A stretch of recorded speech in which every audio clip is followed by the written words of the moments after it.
Hello students, आप लोगों को फिर से स्वागत है एलिमेंट्स एजुकेशन के एक न्यू से वीडियो में। तो जैसा कि आप लोग जानते हैं कि इसके पिछले वाले क्लास में हम लोगों ने एक्सरसाइज 5.3 के क्लास 10 के अरिथमेटिक प्रोग्रेशन के नंबर 2 तक हम लोगों ने ऑलरेडी कंप्लीट कर लिया था। तो आज हम क्या करेंगे, नंबर 3 वाले क्वेश्चन से हम इसको फिर से स्टार्ट करेंगे। ओके, तो देखो नंबर 3 वाले क्वेश्चन में उसने दिया है फर्स्ट बिट में ए का वैल्यू दिया है, डी का वैल्यू दिया है, ए एन का वैल्यू दिया है। उसने कहा है ए एन का वैल्यू फाइंड आउट करो और एस एन यानी कि सम ऑफ एन एट टर्म का वैल्यू फाइंड आउट करो। ओके, तो सबसे पहले एन के वैल्यू को फाइंड आउट करेंगे। कैसे? हमें फॉर्मूला पता है A N equal to A plus N minus one into D. इसमें पुट करते जाओ वैल्यू। ए एन का वैल्यू दिया है 50, ए का वैल्यू हो जाएगा 5, एन माइनस वन हमें पता नहीं, डी का वैल्यू दिया है 3। तो 5 इस तरफ आएगा, क्या हो जाएगा? 5 इस तरफ आके माइनस हो जाएगा N minus one into 3। 50 minus 5 हो जाएगा 45 equal to N minus one, और ये 3 इस तरफ आके डिवाइड हो जाएगा। ओके, तो 3 से 45 कैंसिल, बचा 15। तो एन माइनस वन हो गया 15, एन का वैल्यू हो जाएगा 15 प्लस वन यानी कि एन का वैल्यू हो गया 16। तो पहले वाले जो क्वेश्चन पूछा था यहाँ पे आंसर निकल गया। अभी एस एन निकालना है। एस एन का फॉर्मूला क्या होता है? n by two A plus N minus one into D. तो एस एन का वैल्यू कितना है यहाँ पे? 16। ये हो जाएगा 16 बाई टू, ये हो जाएगा 2 इंटू ए का वैल्यू यहाँ पे हो जाएगा 5 plus N minus one, N का वैल्यू है 16, 16 माइनस वन हो जाएगा 15 इंटू डी का वैल्यू है 3। ओके, बस वैल्यू पुट करो, यहाँ पे आंसर निकल जाएगा। 16 से 2 को डिवाइड बचा 8, 5 2 जा 10, 15 3 जा 45। तो ये हो गया 8, 45 प्लस 10 हो गया 55। 55 से 8 को मल्टीप्लाई करो, 55 से 8 को मल्टीप्लाई करेंगे तो 8 5 जा 40, 8 5 जा 40, ये 44। आंसर आ गया, एस एन का आंसर आ गया यहाँ पे 400, यानी कि एन ए टर्म के सम का आंसर आ गया 440। ओके, तो इस तरह से हमारे दोनों आंसर यहाँ पे निकल चुके हैं और बीट आई यहाँ पे कंप्लीट हो चुका है। अब चलते हैं बीट डबल आई वाले क्वेश्चन की तरफ। ठीक है, तो चलो। तो देखो बीट टू में ऑलरेडी हमारे पास डाटा उन्होंने गिवन दे दिया है और उसने कहा है डी का वैल्यू और सम ऑफ 13 टर्म्स का वैल्यू को निकालना है। तो सबसे पहले डी का वैल्यू निकालेंगे। कैसे? इस वाले चीज को यूज करके, यानी कि ये जो 13 टर्म यहाँ पे हमारे पास गिवन है इक्वल टू 35, इसको हम यूज करके निकालेंगे। ओके, तो देखो 13 टर्म कैसे निकलता है? फॉर्मूला यूज करो, a plus N minus one into D equal to 35। तो a प्लस एन का वैल्यू हो जाएगा कितना? 13 minus one into D equal to 35। a का वैल्यू कितना दिया है? 7 प्लस 13 माइनस वन हो जाएगा 12, डी का वैल्यू कितना दिया है हमें पता नहीं, इक्वल टू 35। 7 इस तरफ है, इस तरफ आएगा तो हो जाएगा क्या?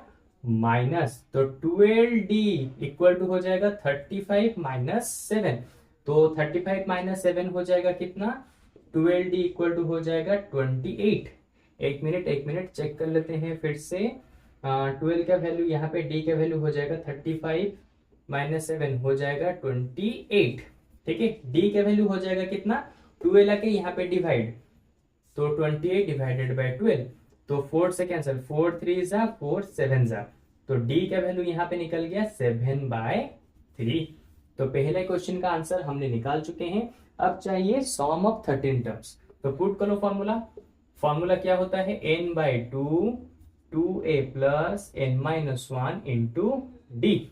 तो एस एन का वैल्यू उसने दिया है 13, ये हो जाएगा 13/2, 2 इंटू ए का वैल्यू यहाँ पे कितना दिया है? 7 plus N minus one, N का वैल्यू कितना हो जाएगा यहाँ पे? एन का वैल्यू उसने दिया है 13, तो 13 माइनस वन हो गया 12 इंटू डी। डी का वैल्यू हमने यहाँ पे निकाला है 7 डिवाइडेड बाय 3। तो मैं क्या करता हूं, 13/2 इसको डेसिमल में कन्वर्ट नहीं करेंगे, जैसा है वैसा ही रखो। 13/2, 7 2 जा 14 प्लस 3 से 12 को कैंसिल, बचा 4, 4 7 जा 28। ये आ गया 13 डिवाइडेड बाय 2, ये आ जाएगा 8 प्लस 4 हो जाएगा 12, ये 1 1 1 हो जाएगा 2 और ये 2 4। ठीक है, तो 42 को कैंसिल करो, आ गया 21। तो 13 इंटू 21 मल्टीप्लाई करो, आंसर कितना आता है? 13 से 21 करने पे आंसर आता है 3 1 जा 3, 1 1 जा 1, 3 2 जा 6, 2 1 जा 2। ये आ गया 372, आंसर आ जाएगा 273।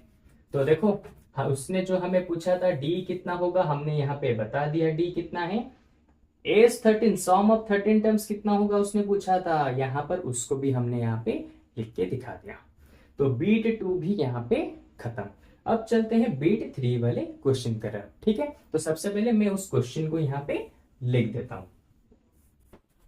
तो देखो बीट 3 वाले क्वेश्चन में उसने कहा है 12th टर्म है 37, कॉमन डिफरेंस है 3, तो फर्स्ट टर्म और सम ऑफ 12 टर्म्स के वैल्यू को निकालना है। ठीक है, तो इसी चीज से ही हमारा डी पहले फर्स्ट टर्म निकल जाएगा। ठीक है, तो देखो कैसे, उसने दिया है 12th टर्म कितना है 37। अच्छा, तो अब मुझे बताओ 12th टर्म निकलता कैसे है? a plus n minus 1, n का वैल्यू यहाँ पे होगा 12 minus 1 into D equal to 37। a का वैल्यू उसने पूछा है तो ऐसा ही रहेगा, 12 माइनस 1 यानी कि 11, d का वैल्यू उसने दिया है 3, तो ये आ गया 37। 11 इंटू 3 हो गया 33 इक्वल टू 37, प्लस 33 इस तरफ जाएगा तो हो जाएगा कितना? माइनस का 33। ये हो गया माइनस का 33। तो a का वैल्यू हमारा यहाँ पे कितना निकला? 37 से 33 जाएगा तो हो गया 4। तो देखो फर्स्ट टर्म का वैल्यू कितना इजीली यहाँ पे निकल गया। अब हम निकालते हैं सम ऑफ 12 टर्म्स। कैसे निकलेगा? n by 2 2a plus n minus 1 into D. ठीक है, तो देखो n का वैल्यू कितना होगा 12, तो 12 बाय 2 डालो, 2 इंटू a का वैल्यू कितना है 4 को डालो, n माइनस 1, n का वैल्यू हमने लिया है 12, तो 12 माइनस 1 यानी कि 11 इंटू डी का वैल्यू हो जाएगा कितना? 3। बस इसको अभी सॉल्व करना है। 2 से 12 को कैंसिल, बचा 6, 4 2 8 प्लस 11 इंटू 3 हो जाएगा 33। ये हो गया 6। 33 से 8 को प्लस करते हैं तो आ जाएगा कितना? 41। तो 41 से 6 को मल्टीप्लाई करो, 6 1 6, 6 4 24। तो देखो यहाँ पे हमारे सम ऑफ 12 टर्म्स का वैल्यू भी यहाँ पे निकल चुका है। ओके, तो यहाँ पर बीट 3 भी कंप्लीट हो गया। अब चलते हैं बीट 4 वाले क्वेश्चन की तरफ। ओके, तो चलो, तो देखो बीट 4 वाले क्वेश्चन में उसने क्या दिया है, यहाँ पे उसने थर्ड टर्म दिया है 15 होगा, सम ऑफ 10 टर्म्स गिवन दिया है 125 होगा, और उसने कहा है डी को फाइंड आउट करो और 10th टर्म कितना होगा इसको तुम्हें फाइंड आउट करना है।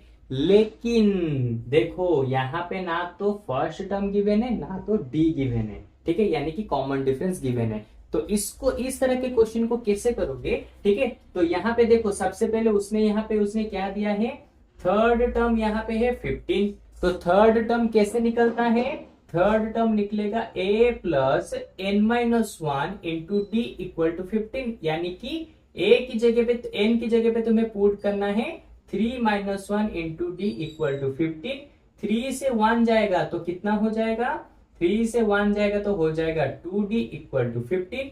इस 2d को इस तरफ ले आओ, ये हो जाएगा 15 माइनस 2d। इसको दे देते हैं इक्वेशन 1। ठीक है, इसका यूज हमने कर लिया। अच्छा, अब देखो सम ऑफ 10th टर्म्स उसने क्या दिया है, सम ऑफ 10 टर्म्स उसने दिया है 125। तो सम ऑफ 10th टर्म्स कैसे निकलते हैं? n by 2 2a plus n minus 1 into D equal to हो जाएगा कितना? 125। अब n की जगह पे कितना पुट करेंगे? सिंपल 10 को, तो 10 बाय 2 इंटू 2 इंटू a का वैल्यू, तो a का वैल्यू हमने यहाँ पे निकाला है कितना? 15 minus 2d plus n minus 1, n का वैल्यू यहाँ पे हो जाएगा 10, तो 10 माइनस 1 यानी कि 9 इंटू d का वैल्यू, कॉमन डिफरेंस कुछ दिया है? नहीं दिया, तो जैसा है वैसा ही रख दो। इक्वल टू कितना हो जाएगा? इक्वल टू यहाँ पे हो जाएगा 125। अच्छा देखो 2 से ये 10 कैंसिल हो गया कितना? 5 इंटू, अब क्या करेंगे 2 से इन अंदर मल्टीप्लाई करो तो 2 15 जा हो जाएगा 30, 2 इंटू 2 हो जाएगा -4d, प्लस ये हो जाएगा 9d। ठीक है, ये हो गया 9d। अच्छे से लिख देते हैं, ये वाला हो जाएगा 9 इंटू डी, यानी कि हो जाएगा 9d इक्वल टू 125। ठीक है, तो ये 5 रह गया यहाँ पे। अब इसको अंदर यहाँ पे सॉल्व करते हैं। ठीक है, या फिर अंदर सॉल्व करते हैं, या फिर इस 5 को तुम लाके यहाँ पे डिवाइड भी कर सकते हो। ठीक है, तो देखो 30 रहा, 9d से 4d चला जाएगा तो कितना बचा, माइनस सॉरी माइनस नहीं, प्लस का 5d। ठीक है, ये हो गया। अब इस 5 को मैं यहाँ पे लाके डिवाइड कर दूंगा तो मेरे लिए इजी रहेगा। ठीक है, तो 5 डिवाइडेड यहाँ हो जाएगा 125 से, तो यहाँ पे कितना आ जाएगा 25। तो अब देखो 30 प्लस 5d इक्वल टू आ गया 25। इरेज करके अच्छे से लिख देते हैं।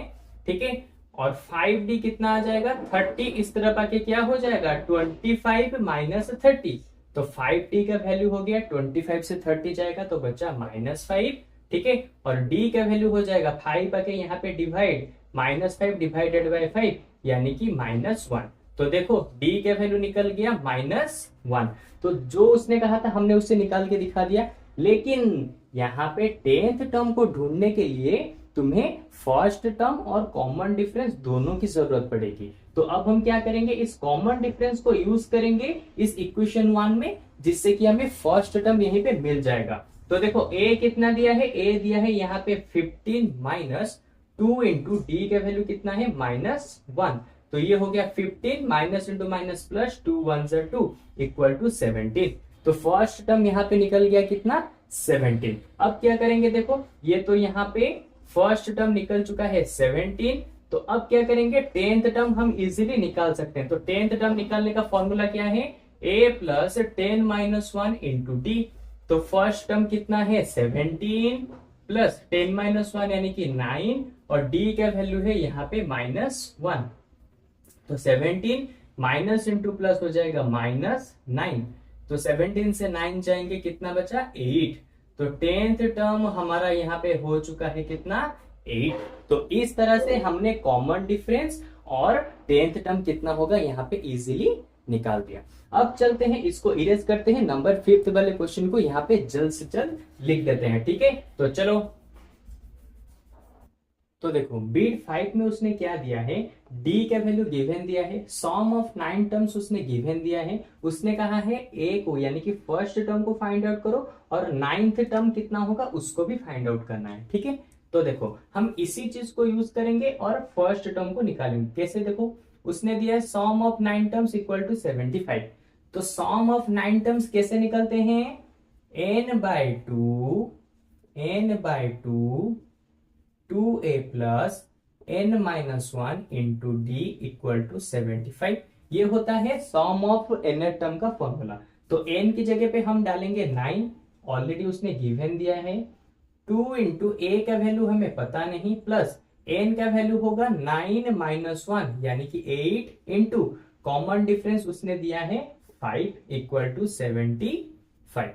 तो देखो 9 बाय 2 यहाँ पे रह गया, तो 2a प्लस 8 5 सा 40 इक्वल टू 75। तो 40 और 2a से कुछ कॉमन जा रहा है, हाँ बिल्कुल कॉमन जा रहा है। कौन, 2 कॉमन चला जाएगा, अंदर रह गया a प्लस 20 इक्वल टू 75। तो 2 से 2 कैंसिल, यहाँ पे आ गया 9। ठीक है, whole into a plus 20 equal to 75। तो 9 को अंदर मल्टीप्लाई करो, 9 इंटू ए, ये वाला मैंने a लिखा है। ठीक है, तो 9 इंटू ए हो जाएगा 9a, 9 इंटू 20 हो जाएगा 180 इक्वल टू 75। तो 9a 180 इस तरफ जाएगा तो हो जाएगा कितना 75 माइनस 180। तो 180 से 75 को माइनस करो, कितना आ जाएगा 10 माइनस 5 आ गया 5, 7 माइनस 7 आ गया 0, ये 105। तो 9 ने आ गया माइनस का 105। ठीक है, तो a का वैल्यू कितना आ जाएगा, 9 को लाके यहाँ पे डिवाइड कर दो, डिवाइडेड बाय 9, तो 3 से कैंसिल, 3 3 जा, ये हो जाएगा 335 सा। ठीक है, तो आंसर आ गया -35 डिवाइडेड बाय 3। तो फर्स्ट टर्म हम लोगों ने यहाँ पे निकाल के दिखा दिया, पहले वाले का आंसर खत्म। अब देखो उसने कहा है नाइन्थ टर्म को निकालो, तो नाइन्थ टर्म कैसे निकलता है, a प्लस 9 - 1 इंटू डी। तो देखो a का वैल्यू कितना दिया है -35/3 प्लस 9 - 1 यानी कि 8 इंटू डी का वैल्यू कितना दिया है 40। तो -35 डिवाइडेड बाय 3 यह आ जाएगा 40। इसको सॉल्व करेंगे, एलसीएम लेंगे तो 3, ये हो जाएगा 3 4 जा 12। तो -35 प्लस 120 -35 डिवाइडेड बाय 3, इसको मैंने रीअसेंबल कर दिया। तो 120 से 35 जाएंगे तो आंसर कितना बचा, देखो 10 से 5 गया तो 5, यह 1, तो 11 से 3 जाएगा तो आ जाएगा 8। तो यह आ गया 85 डिवाइडेड बाय 3। तो देखो उसने जो नाइन्थ टर्म कहा था उसको भी हमने यहाँ पे निकाल के दिखा दिया। तो इस तरह से हमारे नंबर 3 के 5 बिट्स को हमने आज के क्लास में खत्म कर दिया, और बचे हुए 5 बिट्स को हम इसके अगले वाले क्लास में खत्म करेंगे, क्योंकि मैं इसी तरह से छोटे छोटे क्लासेस में तुम्हारे इस पूरे एक्सरसाइज को खत्म कराऊंगा। और फिक्र मत करो, मैं तुम्हारे हर एक डाउट को यहाँ पे पूरी तरह से क्लियर भी कराऊंगा। इसीलिए हम हर क्लास में थोड़े थोड़े से नंबर को करेंगे, लेकिन अच्छे से उसको डाउट क्लियरिंग के साथ समझते हुए आगे बढ़ेंगे। ओके, हो सकता है कि मैं सभी नंबर्स को कराने के चक्कर में कहीं पे थोड़ा थोड़ा सा तुम्हारा डाउट रह जाए, इसलिए हम थोड़े थोड़े नंबर्स को करेंगे लेकिन अच्छे से करेंगे। ओके, तो चलो आज की क्लास में बस इतना ही। हम लोगों ने नंबर 3 के बीट 5 तक यहाँ पे खत्म कर लिया है। अब इसके आगे वाले क्लास में हम बीट 6 से इसको स्टार्ट करेंगे और नंबर 3 को पूरा ही खत्म कर देंगे। ओके, तो अब मिलते हैं हमारे कल के वाले क्लास में। तो चलो बाय बाय।